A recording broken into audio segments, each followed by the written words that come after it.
നമസ്കാരം. ഞാൻ ഡോക്ടർ ദിവ്യ നായർ, ഗൈനക്കോളജിസ്റ്റാണ്. പാലക്കാടുള്ള ദിവ്യ സ്പെഷ്യാലിറ്റി സെന്ററിൽ fertility care and IVF practice ചെയ്യുന്നു. പോളിസിസ്റ്റിക് ഒവേറിയൻ സിൻഡ്രോം എന്നുള്ള ഈ അവസ്ഥയുമായി എല്ലാ ദിവസവും തന്നെ ഞാൻ പേഷ്യൻസിനെ കാണാറുണ്ട്. എൻ്റെ ഹോസ്പിറ്റലിൽ വരുന്ന പേഷ്യൻസ് ഒരു 10 പേരിൽ 3-4 പേർക്ക് ഈ PCOS എന്നുള്ള അവസ്ഥ ഉണ്ട്. പക്ഷേ ഈ ഒരു കണ്ടീഷനുമായി വരുന്ന പേഷ്യൻസിൽ മിക്കവരും ചോദിക്കുന്ന ചില ചോദ്യങ്ങളുണ്ട്. ചിലർ ചോദിക്കും, ഡോക്ടർ എനിക്ക് PCOS എന്നുള്ള ഒരു പ്രശ്നമുണ്ട്, അപ്പൊ ഇങ്ങനെയുള്ളവർക്ക് കുട്ടികളാവില്ല എന്നാണ് പറയുന്നത്, അപ്പൊ എനിക്ക് എന്തെങ്കിലും ഇനി ഒരു ചാൻസ് ഉണ്ടോ ഒരു കുട്ടി ഉണ്ടാവാൻ? മറ്റു പലരും ചോദിക്കും, ഡോക്ടർ എനിക്കിങ്ങനെ PCOS ഉണ്ടായിരുന്നു, അപ്പൊ ഞാനൊരു 3-4 മാസം മരുന്ന് കഴിച്ചിട്ടുണ്ട്, അപ്പോൾ ഇപ്പൊ സിസ്റ്റൊക്കെ പോയിട്ടുണ്ടാവും, സ്കാൻ ചെയ്ത സിസ്റ്റ് എല്ലാം പോയോന്നൊന്ന് നോക്കുമോ?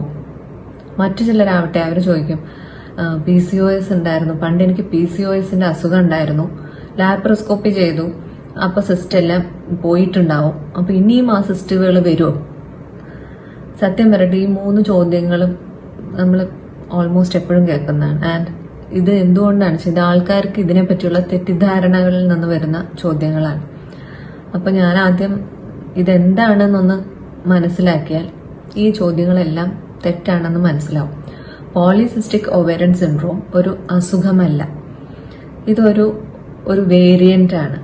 ഇതൊരു അസുഖമല്ലാത്തതുകൊണ്ട് തന്നെ ഇതിനൊരു ചികിത്സയില്ല. ഇത് എന്തെങ്കിലും മരുന്ന് കഴിച്ചോ ലാപ്രോസ്കോപ്പി ചെയ്തോ സർജറി ചെയ്തോ മാറ്റാവുന്നതല്ല. പോളിസിസ്റ്റിക് ഓവറി ആണ് നിങ്ങളുടേതെങ്കിൽ ഇത് അത് തന്നെ ആയിട്ട് തന്നെ നിൽക്കും. പീരിയഡ്സ് നിൽക്കുന്ന സമയം വരെ പോളിസിസ്റ്റിക് ഓവറീസ് തന്നെ ആയിരിക്കും. പിന്നെ നമുക്ക് എന്ത് ചെയ്യാൻ പറ്റും എന്നുള്ളതാണ്. നമ്മുടെ ജീവിതത്തിലെ ഓരോ സ്റ്റേജ് അനുസരിച്ച് നമ്മൾ ഇതിനെ മാനേജ് ചെയ്യുക എന്നുള്ളത് മാത്രമാണ് നമുക്ക് ചെയ്യാവുന്നത്. ആക്ച്വലി ഈ ഒരു പോളിസിസ്റ്റിക് ഓവറി സിൻഡ്രോം എന്ന് പറയുന്നതിൽ 3 കാര്യങ്ങളാണ്.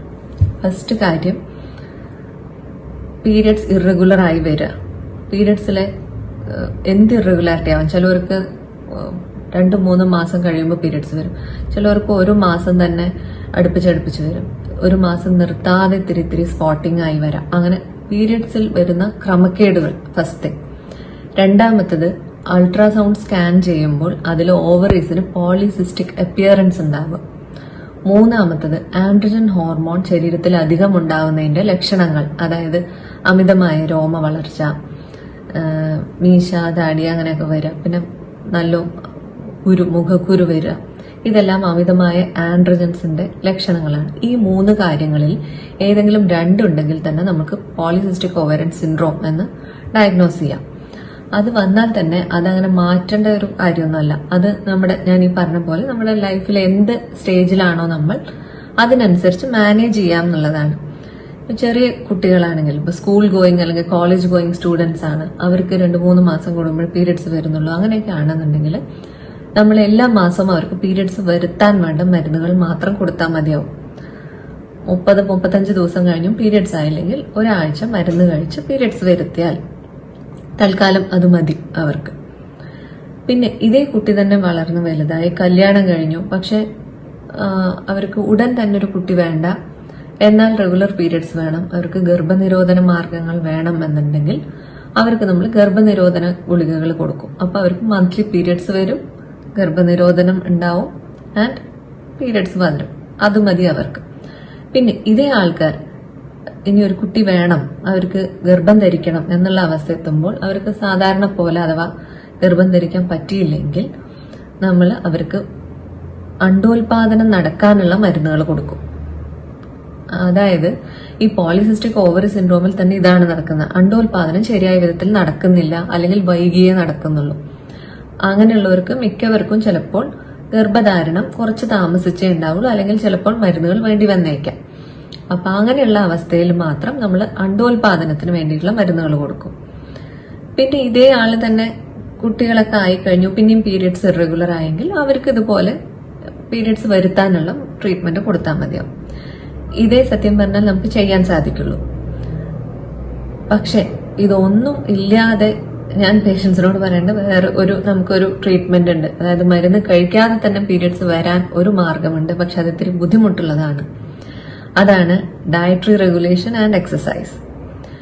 ഭക്ഷണം ശ്രദ്ധിച്ച് കഴിക്കുക. അതായത് പട്ടിണി കിടക്കണം എന്നല്ല, 3 നേരവും ഭക്ഷണം കഴിക്കാം. ഹെൽത്തി സ്നാക്കിംഗ്, സ്നാക്സ് വറുത്തതും പൊരിച്ചതും കഴിക്കാതിരിക്കാം. ഫ്രൂട്ട്സ് ആൻഡ് സലാഡ്സ് ആയിട്ട് സ്നാക്സ് കഴിക്കാം. നട്ട്സ് കഴിക്കാം. പിന്നെ ചോറും, ചിലർ പറയാ ചോറ് കഴിക്കുന്നില്ല ചപ്പാത്തി കഴിക്കാന്നുള്ളൂ. ചോറാണെങ്കിലും ചപ്പാത്തി ആണെങ്കിലും അതിന്റെ അളവ് കുറച്ച് കൂടെ ഉള്ള കൂട്ടാനും ഉപ്പേരി അങ്ങനത്തെ വെജിറ്റബിൾസും ഫ്രൂട്ട്സും അധികം ഇൻക്ലൂഡ് ചെയ്യാം.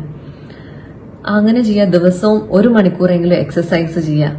ഇതെല്ലാം ചെയ്താൽ ഒരു ഓവർനൈറ്റ് റിസൾട്ട് കിട്ടില്ലായിരിക്കും. പക്ഷെ ഇത് തുടർച്ചയായിട്ട് ഒരു 3-4 മാസം ചെയ്താൽ ചിലപ്പോൾ നമ്മൾ മരുന്ന് കഴിക്കാൻ നിൽക്കുമ്പോഴേക്കും നമുക്ക് നോർമലി പീരിയഡ്സ് വരും. ശരീരഭാരം കുറയ്ക്കാൻ പറ്റുകയാണെങ്കിലും നമുക്കിത് പെട്ടെന്ന് സാധിച്ചെടുക്കാം. അപ്പോൾ ലോങ് ടേം ആയിട്ടുള്ള ചില ഇംപ്ലിക്കേഷൻസ് ഉണ്ട് പോളിസിസ്റ്റിക് ഓവറീസിൽ. ഇതുള്ള സ്ത്രീകൾ ഗർഭം ധരിച്ചാലും അവർക്ക് ചിലപ്പോൾ ഗർഭസമയത്ത് ഹൈ ബ്ലഡ് പ്രഷറും ബ്ലഡ് ഷുഗറും ഡയബറ്റീസും വരാൻ സാധ്യത കൂടുതലാണ്. ഗർഭസമയം പ്രസവമൊക്കെ കഴിഞ്ഞാലും അവർക്ക് ഭാവി ജീവിതത്തിലും ഹാർട്ട് ഡിസീസ് വരാനും ഹൈപ്പർ ടെൻഷൻ ഡയബറ്റീസ് ഒക്കെ വരാനും ചാൻസ് അധികമാണ്. അപ്പോൾ ഈ ലൈഫ് സ്റ്റൈൽ മോഡിഫിക്കേഷൻ ഇപ്പോഴേ ജീവിതത്തിന്റെ ഒരു ഭാഗമാക്കിയാൽ that will go a long way in helping you.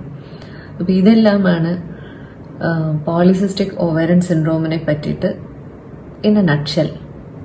Thank you.